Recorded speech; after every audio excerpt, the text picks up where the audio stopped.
Good evening everyone, I hope so you are good at home. आप सभी स्वस्थ होंगे, तंदुरुस्त होंगे और मस्त होंगे। You are watching at GV foundation with the SK sir. Let's start the previous year questions of coordinate geometry.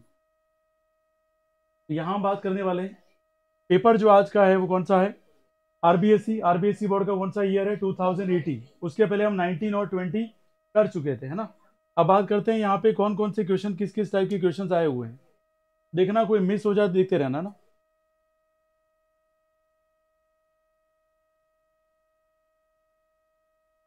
देखो, पार्ट ए की बात करें तो क्वेश्चन नंबर 1 तो ठीक है, 2 भी नहीं है, 3 4 ठीक है। ये दिख रहा है सेंटर पे यार।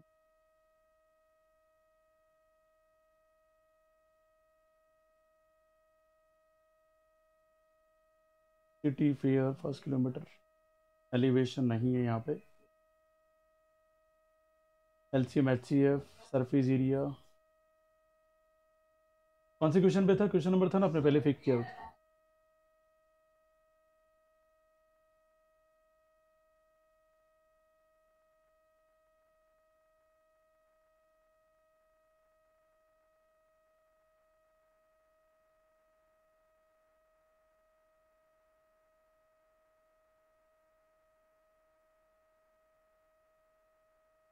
चलिए सॉल्व करेंगे। इसका इंग्लिश वर्जन ही ले लेते हैं हम लोग। If the distance between point x,3 and 5,7 is 5, then find the value of x। ये तीसरी बार रिपीट हुआ है क्वेश्चन।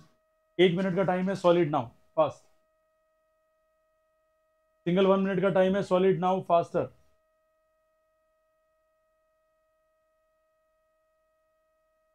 जल्दी सॉल्व करिए। 1 minute, after 1 minute you must be solve the next question. Do it fast, जितना हो सकता है स्पीड से क्वेश्चन करिए। इजी क्वेश्चन है, सीधा सीधा कह रहा है आपको। If the distance between the point x,3 and 5,7 is 5। ठीक है बेटा,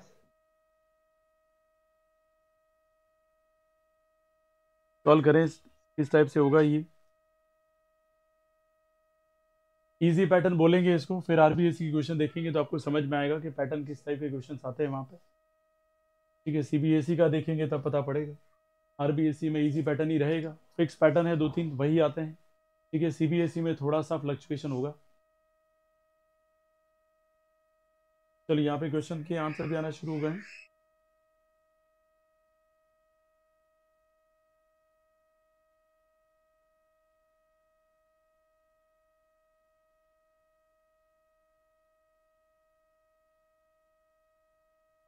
देखो, अगर हम बात करें यहाँ पे 1 मिनट ऑलमोस्ट ओवर हो गया।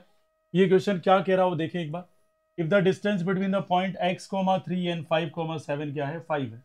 तो पहले तो सबसे पहले टारगेट आपको क्या रखना है? आप एक लाइन सेगमेंट बनाइए। Toppers always write the answer in systematical style, that's why they score more and more as compare to your answer sheet.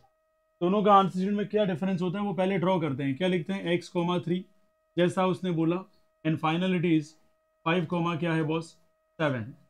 और यहाँ पे अगर बात करें तो आपको बोला है कि दोनों के बीच की जो डिस्टेंस है वो कितनी है? 5। मतलब यहाँ से लगाकर यहाँ तक डिस्टेंस कितनी है? 5। मान लो इसका नाम P है और इसका नाम क्या है? Q है। यस और नो? अब देखो इन्होंने ने क्या बोला, if the distance between the point x,3 and 5,7 is 5, find the value of x। सीधा सीधा एक सिंपल क्वेश्चन है जहां डिस्टेंस फॉर्मूला अप्लाई हो रहा है। क्या अप्लाई हो रहा है? अरे यस और नो? तो डिस्टेंस फॉर्मूला अप्लाई हो रहा है तो हमें पता है डिस्टेंस फॉर्मूला क्या है? स्क्वायर रूट का स्क्वायर रूट। और यहाँ क्या हो जाएगा? x2 माइनस x1 का क्या हो जाएगा? Whole square. और प्लस क्या हो जाएगा? y2 माइनस y1 का क्या हो जाएगा बेटा? Whole square. अब सिंपल सी बात है, यहाँ पे बीच में गैप कितना दे रखा है? 5। या इन दोनों के बीच में डिस्टेंस कितनी है? 5। अब ये जो स्क्वायर है वो इस तरफ चला जाएगा तो क्या होगा? 25। अरे ये जो स्क्वायर रूट है वो राइट हैंड साइड चला जाएगा तो क्या होगा? 25। क्यों? तो ये स्क्वायर रूट उधर चलेगा तो ये 1/2 पावर होती है। 1/2 पावर उधर चली जाएगी तो क्या होगी? 2। और 5 की पावर 2 कितना वैल्यू आएगा? 25। चलिए बहुत बढ़िया।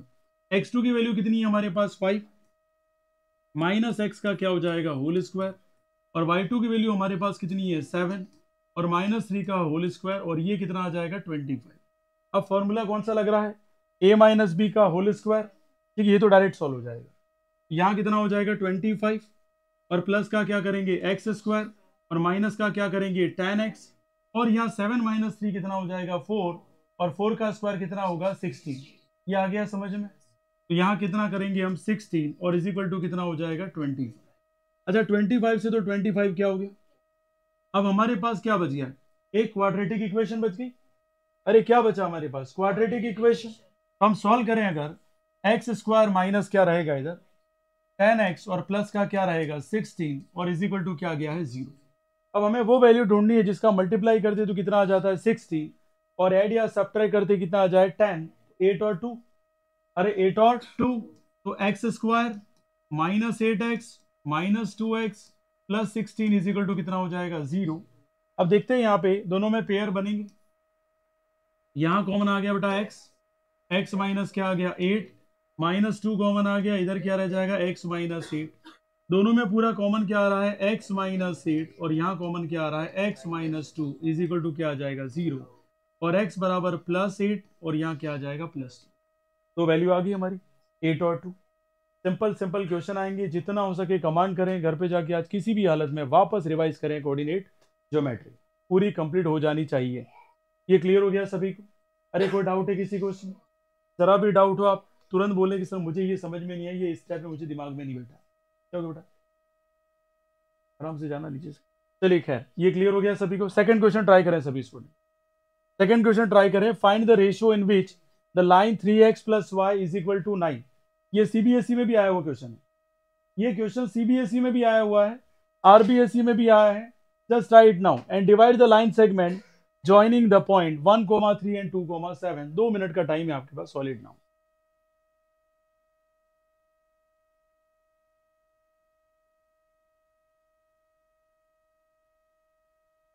God bless you. यहाँ पे देखो जितने भी अगर आपके इरादे स्ट्रांग है तो परसेंटेज आराम से 95 ऊपर क्रॉस करेगा, ठीक है। जितना ही आप लूज करते जाएंगे डेफिनेटली वो उतना ही डाउन जाएगा।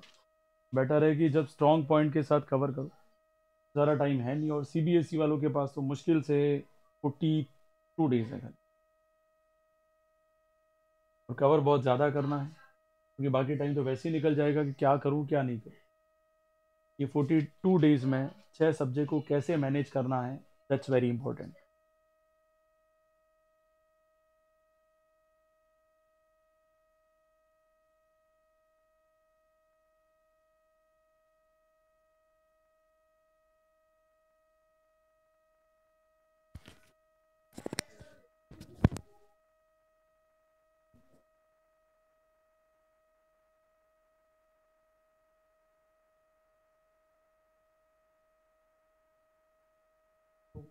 क्लास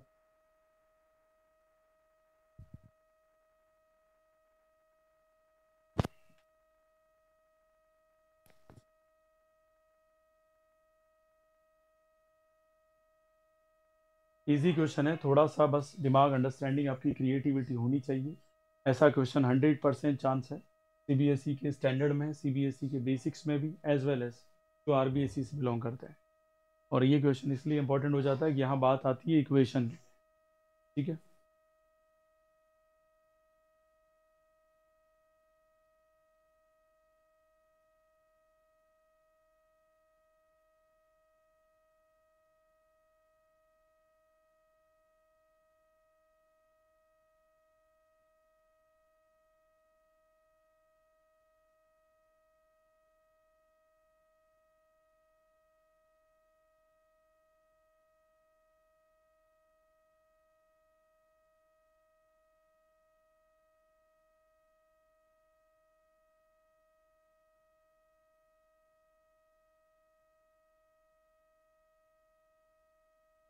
नाउ सी दैट कैसे करेंगे इक्वेशन को, देखिए क्योंकि बहुत सारे पेपर है दूसरे भी हमारे पास।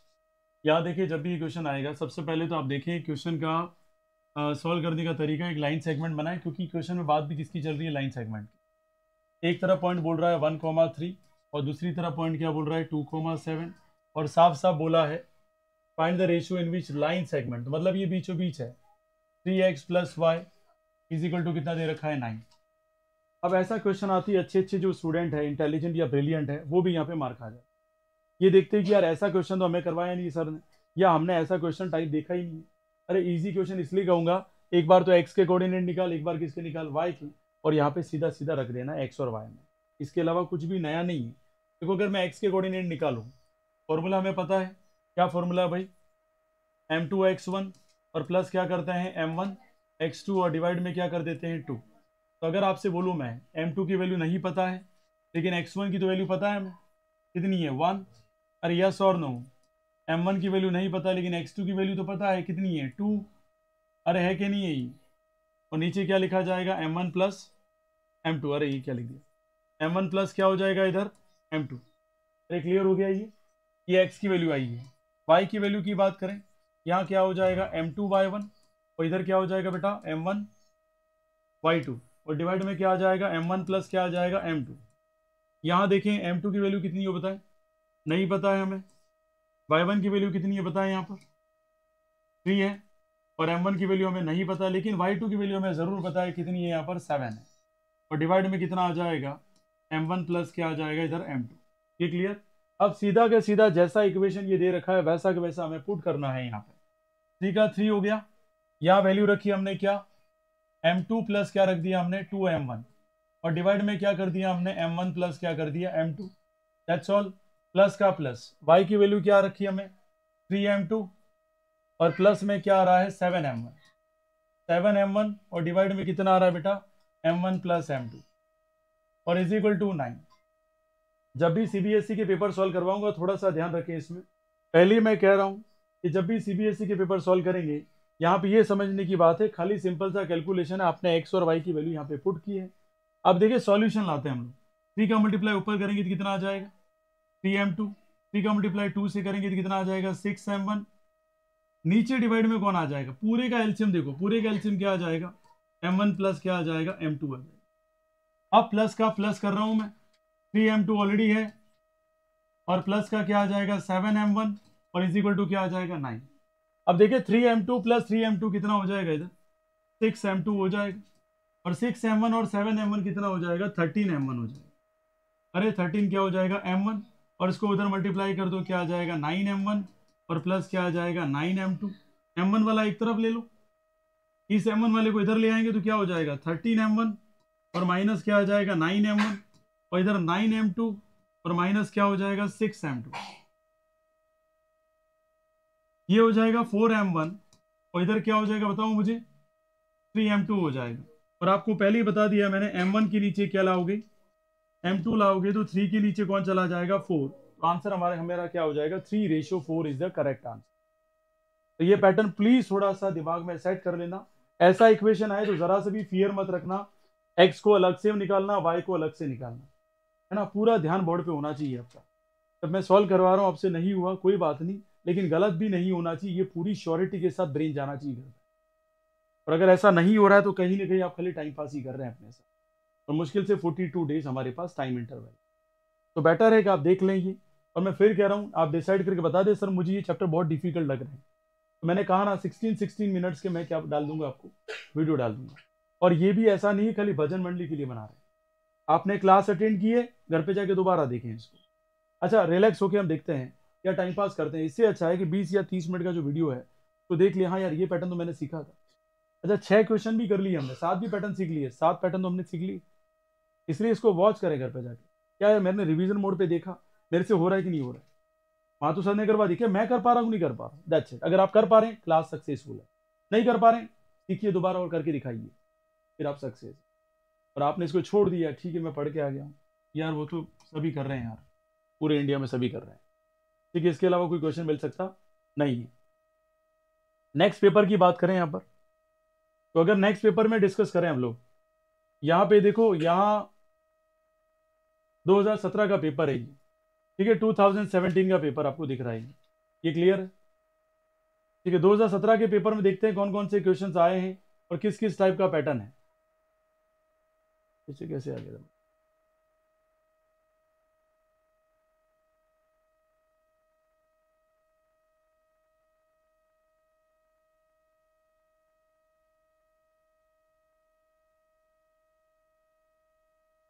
देखो यहाँ पे 2017 का ये पेपर है, आरबीएसई बोर्ड का पेपर हम डिस्कस करने जा रहे हैं। थोड़ा सा फॉन्ट बड़ा कर देता हूँ क्योंकि वीडियो में फिर दिखेंगे नहीं ये फॉन्ट।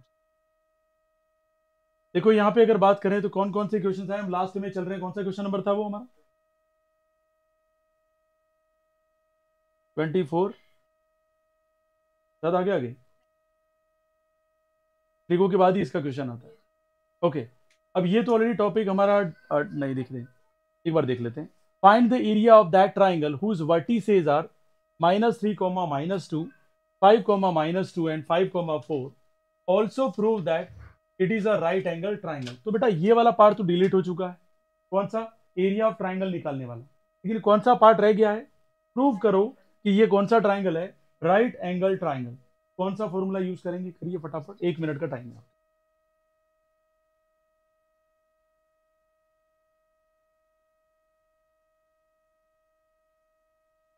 सॉल्व करें बेटा इसको।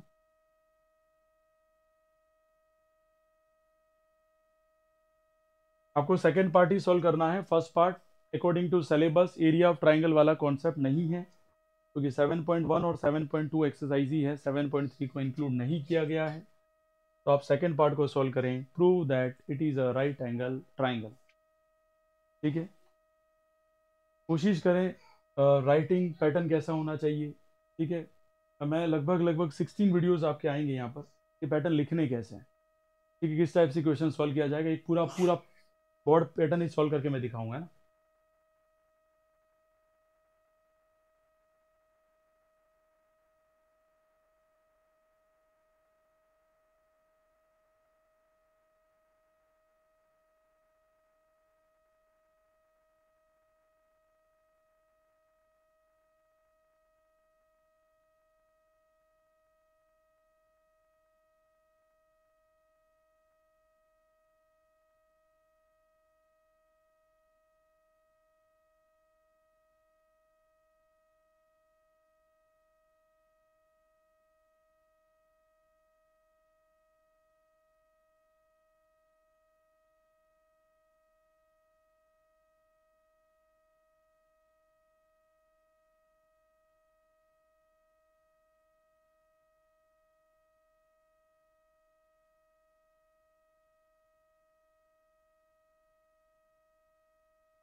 चलिए, टाइम इज ओवर, आगे आंसर बेटा, राइट एंगल है ये। चलिए, लगभग सभी ने बता दिया है, जिनका नहीं है एक बार देख लें किस तरीके से होगा ये। देखो, जब भी कोऑर्डिनेट दे रखे एज अ टॉपर, आप पहले तो इसको राइट एंगल ट्राइंगल बना ही ले, है ना। फिर देखिए आपने क्या कोऑर्डिनेट लिए यहाँ पर, मान लो इसका ए, इसका क्या है बी, और ये क्या है सी। ए पॉइंट क्या ले लिया आपने, -3, -2, और बी कोऑर्डिनेट क्या ले लिया आपने 5, -2, और सी कोऑर्डिनेट क्या ले लिया आपने 5, 4 ले लिया। अब प्रूव करना है इसका मतलब, तो 100% वो है, इसलिए प्रूव करने को पूछ रहा है वो। अगर वो यूँ पूछता check whether it is right angle triangle और नॉट, तो बात समझ में आती कि हम राइट एंगल ट्राइंगल नहीं बनाते। मेरी बात समझ में आ रही है क्या, ये तरीके हैं। फिर मैं कह रहा हूँ, अभी बहुत सारे जो ट्यूटर्स हैं उन्होंने डाले हैं वीडियो, मना नहीं कर रहा हूँ, लेकिन हम फाइनल में इसलिए डालते हैं कि फाइनल में बहुत ज़्यादा एक्साइटमेंट स्टेज में होता है बच्चा, उसे पता है कि भाई मेरे को सब आ गया, मैंने प्रैक्टिस सब कर ली, लेकिन लिखने का पैटर्न वो भूलता जाता है। बेटर एक फाइनल स्टेज में कैसे लिखना है वो थोड़ा सा ध्यान रखें।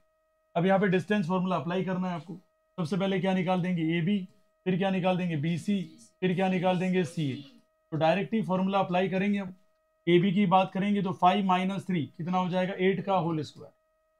अरे यस और नो। फिर आप देख सकते हैं -2 और -4 जीरो हो जाएगा ये, तो जीरो का क्या हो जाएगा, होल स्क्वायर। अब हम देख लेते हैं कौन सा हमारा बी सी को देख लेते हैं, बी सी ये रहा 5 माइनस 5 कितना हो गया, 0 का होल स्क्वायर, प्लस फिर है 4 और माइनस 2 कितना हो जाएगा, 6 का होल स्क्वायर। चलिए देख लेते हैं हम सी ए को। यहाँ पे 5 माइनस करेंगे तो कितना हो जाएगा, ये 8 का होल स्क्वायर, प्लस 4 माइनस तो ये कितना हो जाएगा, 6 का क्या हो जाएगा, होल स्क्वायर। यस और नो? तो आपको पता है इसको सॉल्व करेंगे तो ये कितना हो जाएगा, 8 ही आएगा। इसको सॉल्व करेंगे कितना आएगा, 6 ही आएगा। और इसको सॉल्व करेंगे कितना आएगा, 10 आएगा। Are you getting my point? अब हमें देखना है अगर ये राइट एंगल ट्राइंगल तो डेफिनेटली पाइथागोरस थ्योरम को फॉलो कर रहा होगा। बी स्क्वायर प्लस क्या हो जाएगा, पी स्क्वायर। तो एच की वैल्यू कितनी है भाई, 10 का होल स्क्वायर। बी की वैल्यू कितनी है हमारे पास, बेस की बात कर लेते 8 का होल स्क्वायर, और परपेंडिकुलर की बात करें तो 6 का होल स्क्वायर। ये तो हो गया 100, ये हो गया 64, ये क्या हो गया 36। तो 100 इज इक्वल टू क्या हो जाएगा, 100। Hence proved we can say that it is a right angle triangle. Pattern समझिएगा, जो भी आरबीएससी बोर्ड से बिलोंग करते हैं वो थोड़ा सा ध्यान दीजिए कि क्वेश्चन ऐसा है तो किस तरीके से हमें अप्रोच करना है। उम्मीद है यहाँ तक आपको समझ में आ गया होगा। ये क्लियर हो गया? कोई डाउट है किसी को उसमें? ठीक है, तो ट्राइंगल वाला है। अब बात करते हैं नेक्स्ट पेपर में किस टाइप की क्वेश्चन है। ये देखते हैं कौन सा पेपर है। देखो पेपर पैटर्न हम चल रहे हैं अभी 2017 सप्लीमेंट्री एग्जाम है। किस टाइप की क्वेश्चन यहाँ पे आए, एक ही क्वेश्चन लगभग हम देखते जा रहे हैं। यहाँ 1 मार्क्स का क्वेश्चन कोई भी स्लॉट हमें दिखा अभी तक नहीं है ना। यहाँ पर भी देख लेते हैं किस टाइप का क्वेश्चन आ रहा है। तो देखना यहाँ पे, ये क्लियर हो गया? ठीक है, थैंक यू। यहाँ पे देखें नेक्स्ट, अगर हम देखते हैं क्वेश्चन कौन सा पैटर्न आया है जो हमारे कोऑर्डिनेट ज्योमेट्री से बिलोंग करता है। तो ट्रिगो के बाद ही हैं सारे क्वेश्चन, हम देख रहे हैं पैटर्न फिक्स रहा है इनका। हाँ, इस क्वेश्चन को देखें और ट्राई करें। ये इंग्लिश वर्जन ही हम लेंगे यहाँ पे। अच्छा, वही क्वेश्चन मतलब। चलिए अब बात कर लेते हैं, वापस देख लेते हैं। 2017 वाला तो सेम क्वेश्चन हुआ, सेम पैटर्न था। अब हम बात कर रहे हैं यहाँ पे 2016 के पेपर की, इसकी बात कर रहे हैं 2060। इसमें भी देखते हैं किस टाइप का पैटर्न हमारा आया है।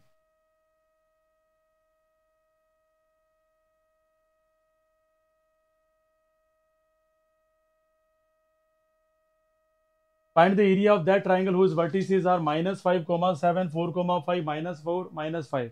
ये वैसे हमारे अभी फिलहाल कॉन्सेप्ट में नहीं है। फिलहाल इसका फॉर्मूला सभी को पता है क्या, 1/2, 1 2 3 2 3 1 3 1 2। ये फॉर्मूला आपको बताया भी था मैंने। ठीक है, वो फॉर्मूला हमें याद होना चाहिए। फिलहाल हमें कोई एरिया से कोई लेना देना नहीं है। नेक्स्ट पेपर की बात करें यहाँ पर, तो 2015 के पेपर में देखते हैं यहाँ पे कोऑर्डिनेट ज्योमेट्री का कैसा क्वेश्चन आया। तो 2015 में अगर देखते हैं हम, क्वेश्चन नंबर हमारा है,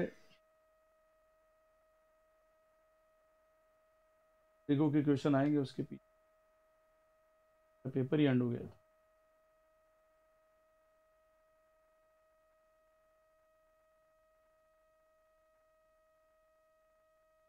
यहाँ फिर पैटर्न बदला है, इसका मतलब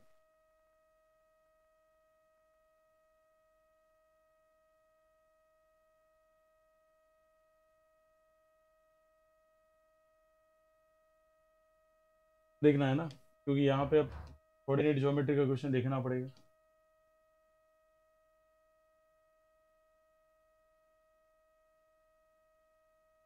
क्वेश्चन नंबर 6 देखिए बेटा, क्वेश्चन नंबर 6 सॉल्व करेंगे सभी स्टूडेंट।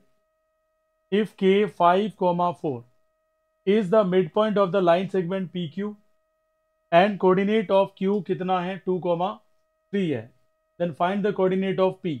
चलिए सॉल्व करें बेटा। सिंपल पैटर्न है, जितना प्रैक्टिस करेंगे, देखें किस टाइप के क्वेश्चन चैप्टर 7 से रिलेटेड आए हैं, ठीक है, वो उतना ही आपके लिए बेनिफिशियल रहेगा। और ज़्यादा कोई वाइड डिफरेंस नहीं है। मैंने CBSE की भी पेपर देखे हैं प्रीवियस ईयर, और RBSE की भी देखे हैं।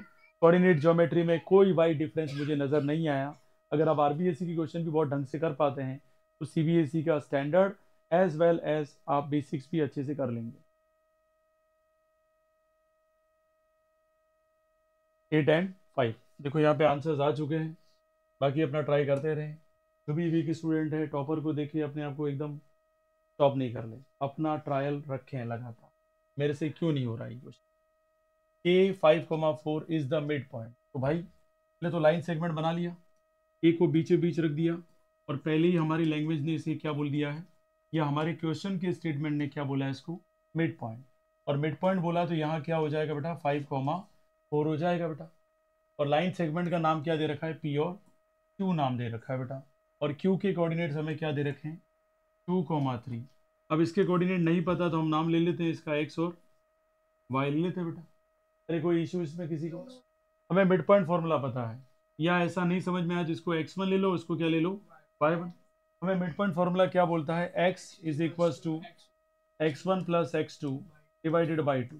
कोई नया फॉर्मूला नहीं आया बेटा। मिड पॉइंट फॉर्मूला कब अप्लाई होता है, m1 और m2 का रेशियो क्या होना चाहिए सेम, इधर 1 है तो इधर भी क्या होना चाहिए 1, बस यही इंपॉर्टेंट है। तो मुझे बताओ x1 की वैल्यू कितनी है, यहाँ पर नहीं पता है, x2 की वैल्यू कितनी है हमारे पास, और डिवाइड में कितना आ गया 2, और x की वैल्यू कितनी है हमारे पास 5, 5 इंटू 2 कितना हो गया 10, और x1 प्लस क्या हो जाएगा इधर 2, x1 बराबर कितना हो जाएगा 10 minus 2 is equal to answer क्या आ जाएगा 8। क्या आ गया, इसमें कोई डाउट है किसी को।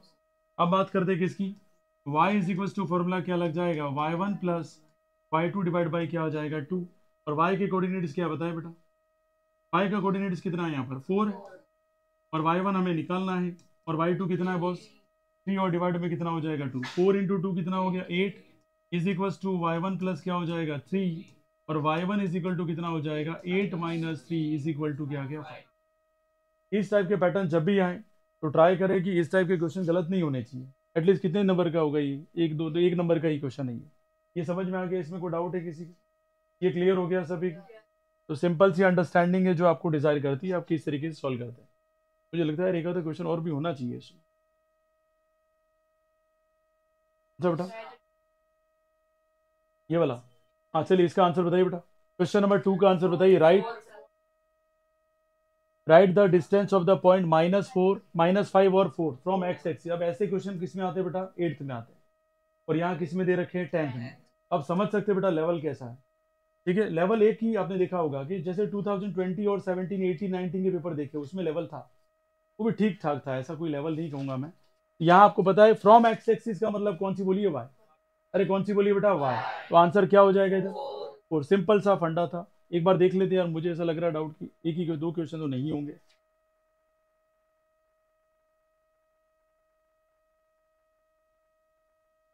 इजी पैटर्न है, जितना भी आप देखेंगे स्टैंडर्ड वाले जो भी है, देखो आप मान के चलिएगा जिन लोगों ने सीबीएसई ले रखी है वो 3 चैप्टर पे कमांड करें। एक तो ट्राइंगल स्टैंडर्ड ले रखी है, पहले ही कह रहा हूं मैं, एक ट्रिग्नोमेट्री, ट्रिग्नोमेट्री के साथ ही मैं किसको बोल रहा हूं, एप्लीकेशन ऑफ ट्रिग्नोमेट्री, फिर एरिया रिलेटेड टू सर्कल। अगर ये 3 चैप्टर आपके कमांडेड नहीं है, यही पूरा पूरा धुआं निकाल देगा आपका। यस ठीक है, याद रखना एरिया रिलेटेड सर्कल मतलब सेक्टर सेगमेंट हमने निकाले थे, और सर्कल अलग चैप्टर है, आप इसको ज्वाइन नहीं करें। सर्कल का तो लप्पू सा फुद्दू सा क्वेश्चन आएगा, लेकिन ये 3 चैप्टर आपको डिसाइड करेंगे, either you will obtain the 80 out of 80 और either you are going to obtain the 70 और 66। और ये 3 ही चैप्टर हैं जो स्टैंडर्ड के पैटर्न को डिसाइड करेगा कौन आगे बढ़ेगा, बाकी सबका सिमिलर पैटर्न ही रहेगा। तो आप ये मानते हो एपी के क्वेश्चन ज्यादा से ज्यादा एडवांस आ गए, भाई ये पैटर्न हर बार नहीं चलेगा, क्योंकि बच्चा अभी जो आ रहा है उसके ऊपर बहुत ज्यादा रिस्ट्रिक्शन है गवर्नमेंट्स की, ये ज्यादा टफ पेपर डिसाइड नहीं करना है। You must be what decide the paper on an average. अभी आरबीसी का पैटर्न देख लो आप, बहुत सारे भरमार एमसीक्यू है, भरमार फिल इन द ब्लैंक है, और भरमार 1-1 मार्क्स के क्वेश्चन दे रखे हैं, ठीक है। तो आप ये कहीं उम्मीद मत कर देना कि भाई आपको कोई एकदम डिजास्टर वाला पेपर निकाल देगा, नहीं निकालेगा। अभी तक जो आप प्रैक्टिस कर रहे हैं, ठीक है, अगर आप ओसवाल की प्रैक्टिस करके जाते हो तो same to same paper standard का आएगा। अगर बेसिक की प्रैक्टिस ओसवाल से कर रहे हैं तो सेम टू सेम पेपर आएगा। मैं कोई इसकी मार्केटिंग नहीं कर रहा हूँ, ऑलरेडी वो स्टैंडर्ड है अब, है ना। ये तो ऐसा नहीं हो जाएगा कि दिमाग में सर, वो तो आपके दिमाग में होना चाहिए कि कैसा पेपर आएगा। नेक्स्ट देख लेते हैं बेटा, यहाँ देखो भाई, हमारा जो पेपर नंबर हम डिस्कस करने वाले हैं वो है 2015, प्रीवियस ईयर का पेपर है आपकी आरबीएससी का 2015। यही था पहले,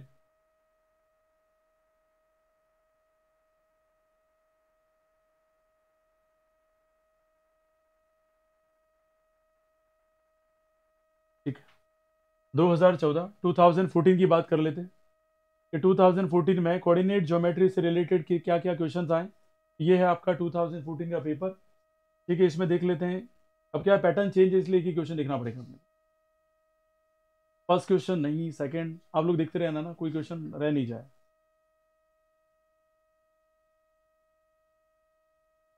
देखो, write the distance of the point from Y axis.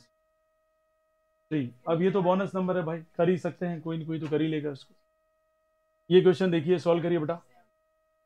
Question number जो आपका ये है, सॉल्व करें question number 5। If M4, 5 is the midpoint of the segment AB and coordinates of A are 3, 4, find the coordinates of B। Same pattern आया, अभी फिलहाल solve किया हमने इसको, मुझे नहीं लगता सॉल्व करने की जरूरत है, आप सॉल्व करते रहना। बाकी सेम पैटर्न है, कौन सा था, मिड पॉइंट दे रखा आपको, एक कोऑर्डिनेट दे रखा, दूसरा कोऑर्डिनेट आपको निकालना है। देखो, और आगे बात करें किस टाइप के क्वेश्चन अपने को मिल रहे हैं यहाँ पर।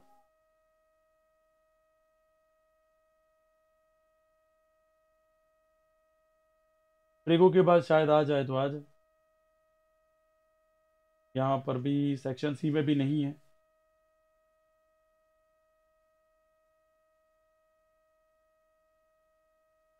मैंने पहले कहा, जो भी टॉपर्स है 3 चैप्टर्स को बहुत कमांड करके रखे ना, वैसे गिनने में तो 4 हो जाते हैं वो। Application to trigonometry, trigonometry, triangles, area related to circle, वहाँ शेडो वाला अच्छा खासा क्वेश्चन देगा वो, जिसमें अच्छे अच्छे टॉपर फ्लिप हो जाएंगे। रेडियस मिलेगी नहीं और सीधा बोलेगा ले बता इसका शेडेड एरिया बता, बच्चा बोलेगा सर आपने ये पढ़ा ही नहीं था। ये देखिए क्वेश्चन नंबर आ गया है, find the coordinates of the point of the try section of the line segment joining the point P -3, 4 and 4, 5। तो M1 M2 आपको डिसाइड करने हैं। तो ट्राई सेक्शन के कितने कोऑर्डिनेट्स हो जाएंगे, जो नए आएंगे वो 2 और आएंगे। चलिए बनाइए और सॉल्व करके बताइए मुझे इस क्वेश्चन। ठीक है, सिंपल है, कोई डिफिकल्ट नहीं है। सवाल ये है कि आपको ट्राई सेक्शन करना आना चाहिए।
एक बार आरबीएससी के पेपर हो जाए, then you can leave the class. Now it's very important to complete the RBSE because tomorrow we will talk about the CBSE paper only। सारे CBSE के पेपर के कोऑर्डिनेट ज्योमेट्री के क्वेश्चन करेंगे। हो गया?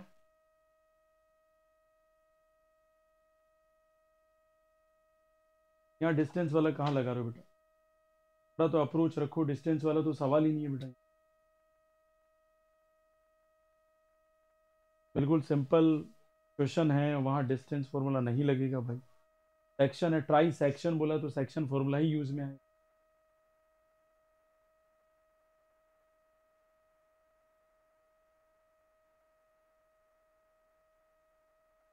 देखो यहाँ पे कैसे होगा, जिन जो कर रहे हैं वो करें, डोंट सी हियर।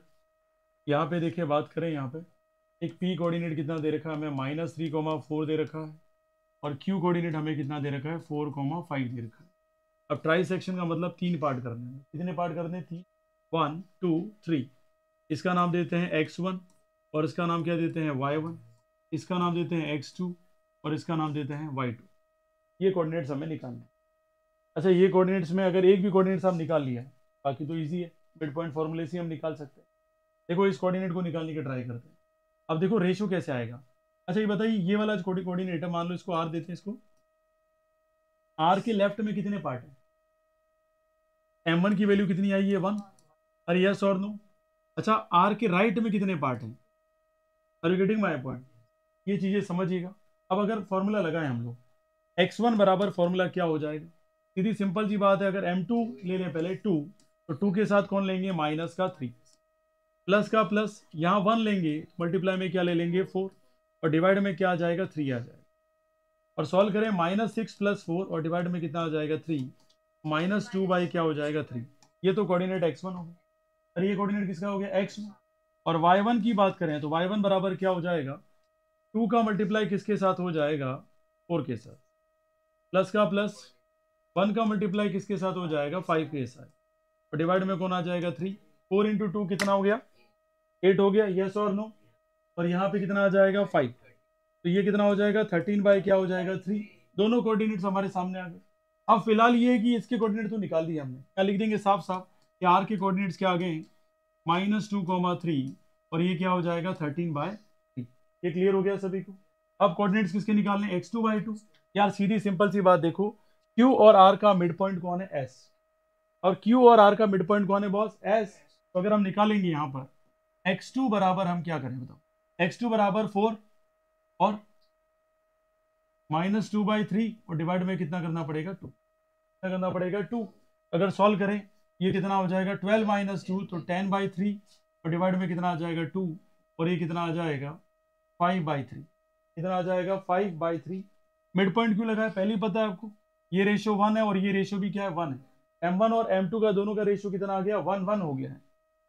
फिर बात करेंगे y2 की, तो y2 की बात करें यहाँ पे कितना हो जाएगा बताओ मुझे, 5 है, और प्लस कितना हो जाएगा ऊपर 13/3, और डिवाइड में कितना आ जाएगा 2। सॉल्व करें अगर हम तो 5 × 3 कितना हो जाएगा 15, और 15 और 13 कितना हो जाएगा, अरे कितना हो जाएगा भाई 28, और डिवाइड में कितना आ जाएगा 3। सॉल्व करेंगे तो 14 बाई क्या हो जाएगा 3। ये कोऑर्डिनेट्स निकल गए। और ये सवाल आरबीएसई का है, वैसा का वैसा आपको सीबीएसई में दिखेगा स्टैंडर्ड पेपर में। तो बेटर तरीके से इस टाइप के जब भी सवाल आ जाए या क्वेश्चंस आ जाए, अगर आप प्रैक्टिस नहीं कर रहे हैं तो काफ़ी प्रॉब्लम में रहेंगे। अभी तो आपको बहुत अच्छा लगेगा, हाँ यार ऐसा है तो मैं कर सकती हूँ। आपको यहाँ पे क्वेश्चन इसलिए सॉल्व करवाए जा रहे हैं, when you watch the solution, when you understand the solution, तो परफेक्टली वो आपका रिपीट नहीं होना चाहिए, वो सोल्यूशन आपसे नहीं हुआ एग्जाम। यहाँ तो कोई डाउट है किसी को, अरे समझ में आ गया क्या, ठीक है। इसके अलावा तो मुझे लगता नहीं है कोई पेपर होगा इससे, बाकी हम देखेंगे कल, है ना, ठीक है। आई होप सो सभी को समझ में आया होगा। तो thank you so much to watch the GV foundation and with SK sir, thank you, have a good day.